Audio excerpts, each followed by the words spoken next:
Hello, I'm Severn Suzuki, speaking for ECHO, the Environmental Children's Organization. We're a group of 12 and 13-year-olds trying to make a difference. Vanessa Seti, Morgan Geisler, Michelle Quigg, and me. We've raised all the money to come here ourselves, to come 5,000 miles to tell you adults you must change your ways. Coming up here today, I have no hidden agenda. I am fighting for my future. Losing my future is not like losing an election or a few points on the stock market. I am here to speak for all generations to come.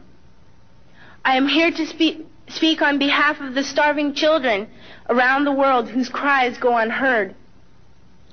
I am here to speak for the countless animals dying across this planet because they have nowhere left to go. I am afraid to go out in the sun now because of the holes in our ozone. I am afraid to breathe the air because I don't know what chemicals are in it. I used to go fishing in Vancouver, my home, with my dad, until just a few years ago we found the fish full of cancers. And now we hear of animals and plants going extinct every day, vanishing forever. In my life, I have dreamt of seeing the great herds of wild animals, jungles and rainforests full of birds and butterflies. But now I wonder if they will even exist for my children to see. Did you have to worry of these things when you were my age? All this is happening before our eyes, and yet we act as if we have all the time we want and all the solutions. I'm only a child, and I don't have all the solutions. But I want you to realize, neither do you. You don't know how to fix the holes in our ozone layer. You don't know how to bring the salmon back up a dead stream. You don't know how to bring back an animal now extinct. And you can't bring back the forest that once grew where there is now a desert. If you don't know how to fix it, please stop breaking it.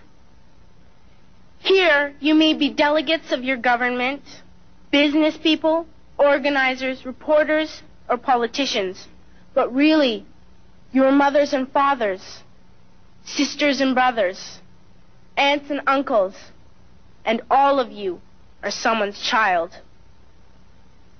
I'm only a child, yet I know we are all part of a family, 5 billion strong. In fact, 30 million species strong.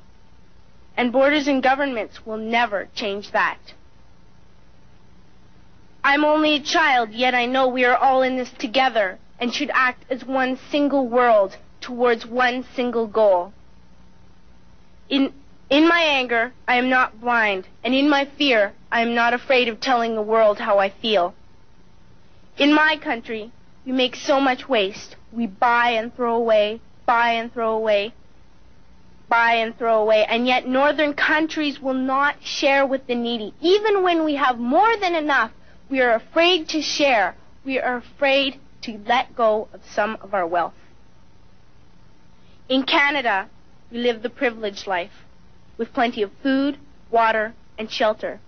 We have watches, bicycles, computers, and television sets. The list could go on for 2 days. 2 days ago, here in Brazil, we were shocked when we spent time with some children living on the streets. This is what one child told us. I wish I was rich.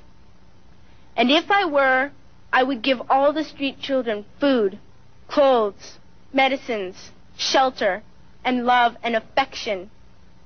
If a child on the streets who has nothing is willing to share, why are we who have everything still so greedy? I can't stop thinking that these are children my own age, that it makes a tremendous difference where you are born. That I could be one of those children living in the favelas of Rio. I could be a child starving in Somalia, or a victim of war in the Middle East, or a beggar in India. I am only a child, yet I know if all the money spent on war was spent on finding environmental answers, ending poverty, and finding treaties, what a wonderful place this earth would be. At school, even in kindergarten, you teach us how to behave in the world. You teach us not to fight with others, to work things out, to respect others, to clean up our mess, not to hurt other creatures, to share, not be greedy. Then why do you go out and do the things you tell us not to do? Do not forget why you are attending these conferences, who you're doing this for. We are your own children. You are deciding what kind of a world we are growing up in. Parents should be able to comfort their children by saying, everything's going to be all right. It's not the end of the world, and we're doing the best we can. But I don't think you can say that to us anymore. Are we even on your list of priorities? My dad always says, you are what you do, not what you say. Well, what you do makes me cry at night. You grown-ups say you love us, but I challenge you, please, make your actions reflect your words. Thank you.